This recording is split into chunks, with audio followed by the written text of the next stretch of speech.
Hello, everyone. My name is Dr. Gleb Tsipursky. I'm the CEO of Disaster Avoidance Experts, a future of work consultancy. And Q, would you like to share about yourself? Yeah, hi everyone. I'm Q Hamirani. I am currently the Chief People Officer at Paper, which is an education tech company. And we're going to talk about how hybrid work and remote work allows companies to do more with less. I've definitely been noticing that in terms of people are willing to take less money to work remotely at least part of the time, so hybrid modality or a fully remote modality. And of course, it also costs less in real estate, office-based services. So let's talk a little bit more about that. What have you been seeing? I work as a consultant, helping companies make the transition to hybrid work and remote work, but you work within companies focusing on, within Paper, on facilitating hybrid work, remote work. You earlier worked with Airbnb. Tell me a little bit more about your experience first.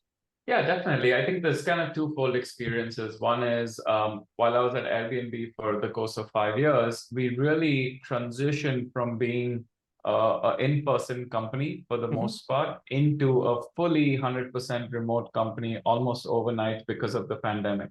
So we went from in-person to, for 2 years, from March of 2020 to April of 2022, we were completely remote. And that transition really helped us learn how remote work can succeed. So, just looking at doing more with less, there are pros and cons of both sides, like everything. Sure. So on the pro side of doing more with less, people don't have to commute. People don't have to really run around from building to building. So you're actually you're spending times, like literally my days would go by and I would just be back to back doing work, and literally you're teleporting yourself with Zoom London to a call in San Francisco to a call across the world.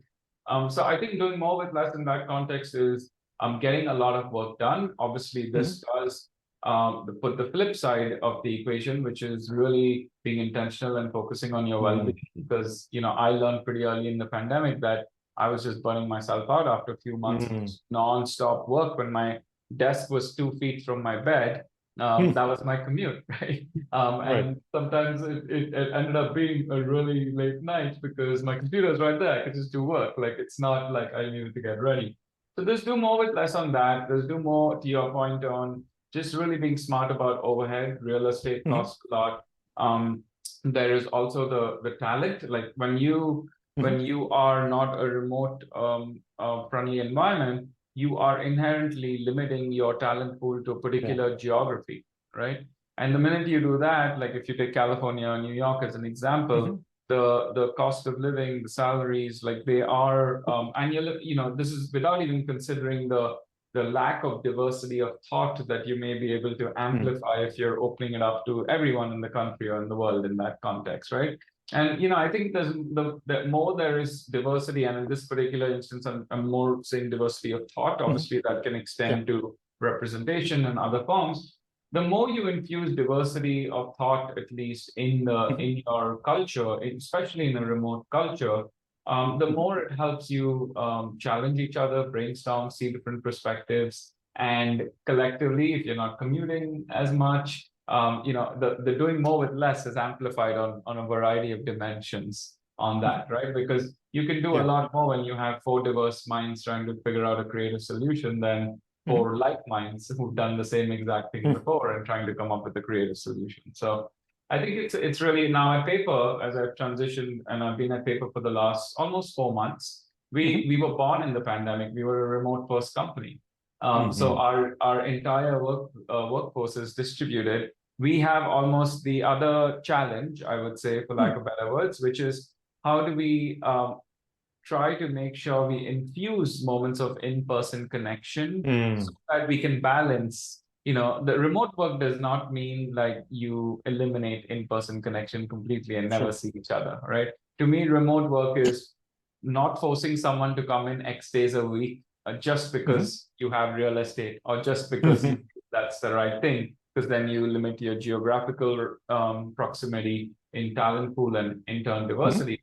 Remote work is how do you find that happy medium between people being able to work remotely, but maybe whatever the cadence, maybe 4 times a year, twice a year, maybe once a month, depending on the team, how do you get together, even if it's for a few days, because there is value in that connectivity and collaboration. So we're at Paper trying to work through what does that mean for us. Teams do meet. Like for the last 3 months since I started, I've been traveling twice a month to make sure I meet teams. But what is that sustainable form of doing more with less in a remote? So it was interesting because Airbnb was in person to remote overnight and then trying to figure out what works for us. At Paper, it's remote and now slowly, gradually trying to understand what is our overall philosophy in that. Oh, that's really interesting transition. That makes sense. One of the things when I think about doing more with less, I think that people are not really trained in our modern economy on how to do remote effectively. Managers aren't trained, employees aren't trained. So when I think about doing more with less, I think about all the topics that you brought up in terms of, you're saving a lot in real estate. In companies like the tech companies like Paper or Airbnb, the main cost after employees is real estate. So obviously, if you're facilitate remote work and you can downsize a lot of real estate, you're saving a lot on that. And you're saving a lot on talent if you can hire diverse talent from around the country, around the globe. Most of my clients hire people from the same time zones or limited time zones, but some of them, of course, hire from the global companies, hire from around the globe. So you're saving on talent that way, of course. But one of the things that I think people don't think about when you're thinking about doing more with less is specifically training your people. Because if you're more efficient, and you can tell me what you do at Airbnb and at Paper, but if they're more efficient at working remotely, at working in a flexible modality, then they do much more with less. So think about, let's say, virtual communication. One of the things that's an easy tip and an easy trick is to look at your camera when you want people to feel like they have eye contact with you, right? That's something that is really hard for people. I still am surprised by how many people, when I train them, even salespeople whose goal it is to sell, right? They struggle with that. They naturally look at the person on the screen, not at their camera when they're talking. Now, when they're not talking, when the other person's talking, of course, you want to look at the other person, you want to see their expressions, what's going on. But when you're talking, you want to make a good impression. And to do that, you really need to have eye contact. So you need to be looking at the camera. And that's just one example. There are so many aspects of virtual communication which are different than they are in person. And I don't see companies investing nearly enough into this. Then let's say virtual collaboration. How do you set common norms and expectations? You talked about yourself burning out early in the pandemic. That's a problem, right?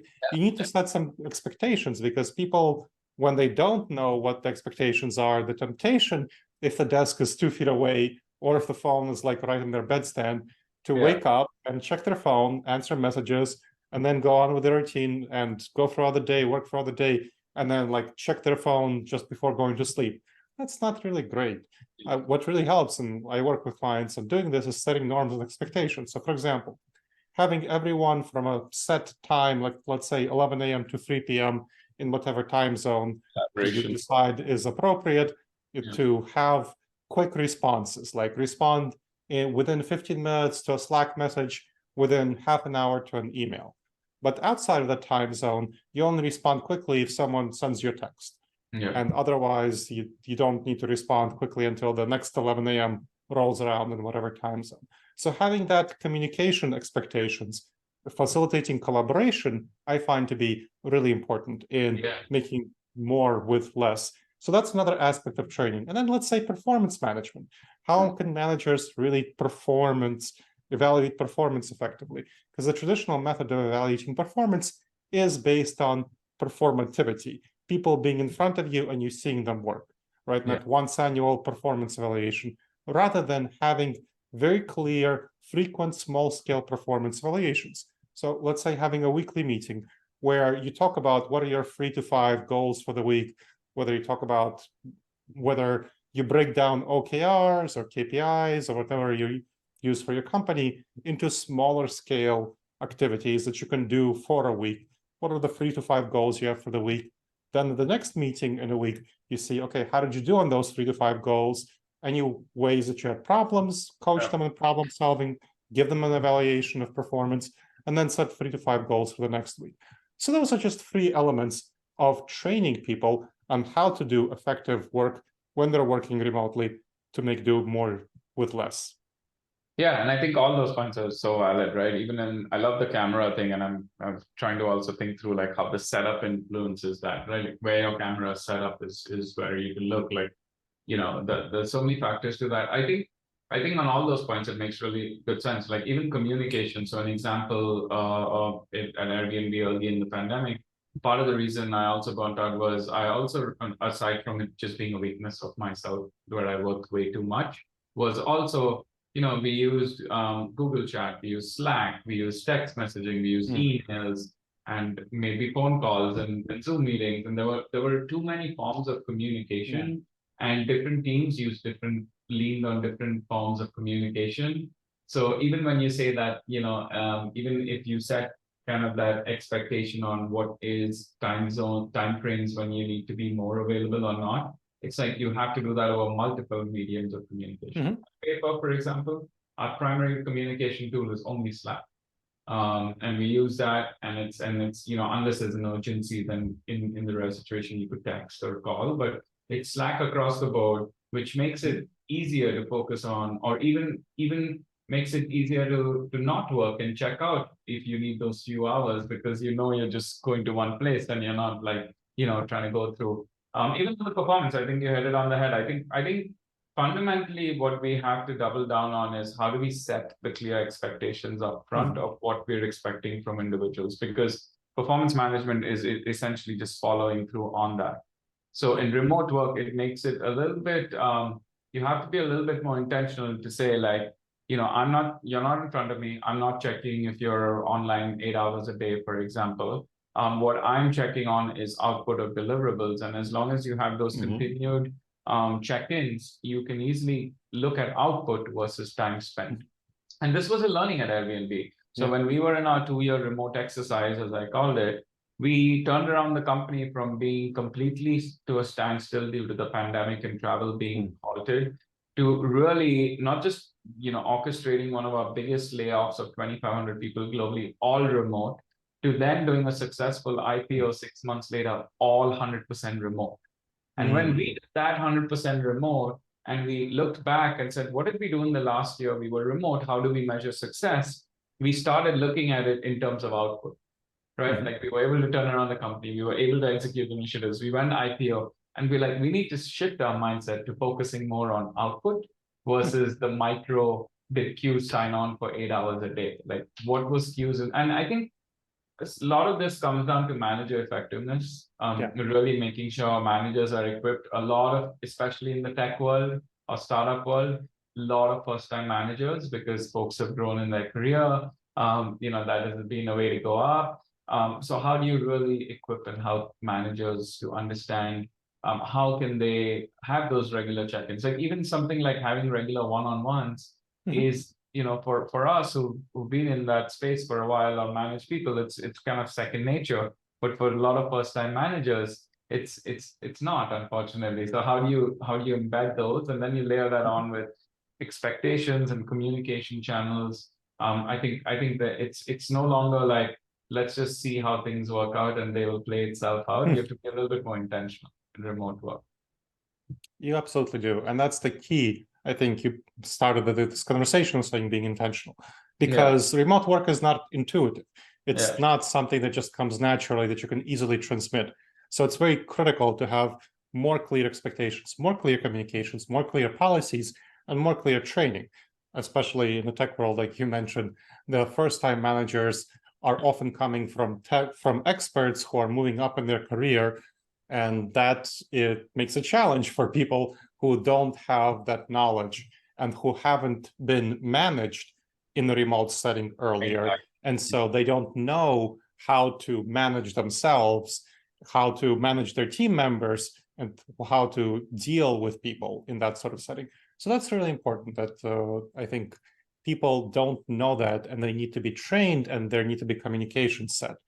And the other thing I want to mention, so we're talking about managers, another thing that I've seen, Microsoft research put out a good report saying that over 85% of managers have this productivity paranoia, that they don't trust their employees to work when they're not watching them. And I think this is definitely a big issue. So I think the issue of trust is really important. Trusting people, believing that they will behave like adults, and holding them responsible to outcomes and focusing on that rather than focusing on inputs and monitoring their performance, looking at their outcomes and just trusting them to be adults and to behave and to do their work. I think that's really critical. And when you show that trust to people, you see higher engagement, higher retention, higher productivity, better morale, better well-being. Yep. And that was, just a final note, like our remote work policy program at Airbnb that we launched in April of 2022. In the first 9 months, we saw highest engagement we've ever seen in our history. We also saw highest diversity numbers that we've had since we started tracking it. Now, again, it was all not just because of one remote work policy. It's the infrastructure and the supporting training and expectations and trust and transparency and how you empower. Like our whole program was built on, we are empowering you to select what's best. You do what's best. Just make sure you meet our high expectations of output. And when you lead with that, I think it gives you an opportunity to really empower the employees. And there will be folks that will take advantage of remote work, right? Sure. There will always be. There's bad actors no matter what you do. The key, no matter which methodology you pick. But the key is like not solving for those bad actors. And two, if there are people that are not living up to the standard, living up to your own expectation that you set and course correcting in the right form, right? Be it training, be it performance management, whatever the right solution may be at the time. Because the minute you don't do that, you start losing credibility on your own expectation that you wanted to hold people to. I absolutely agree, Q. I think it's very, very important to not manage to the bad 10% who take advantage of remote work, to actually focus on the people who are able to work effectively remotely. And if people aren't able to perform effectively remotely, you do, like you said, course correction, and sometimes they need to be escorted off the bus, and that's fine too. That's the key. So where do you see remote work going? I mean, a number of companies are, of course, pivoting to forcing employees back to the office, and remote work is not as popular as it used to be. What do you see as the future of remote work? I think the future work is going to continue to grow. I don't think we have to all believe that everyone will work remotely one day for this trend to continue. I think what we do have to believe, or what I do believe will happen, is that knowledge workers that are no longer need to be tethered to a geographical location will want the flexibility to choose what's best for their lives, and there will be employers that will continue to offer that.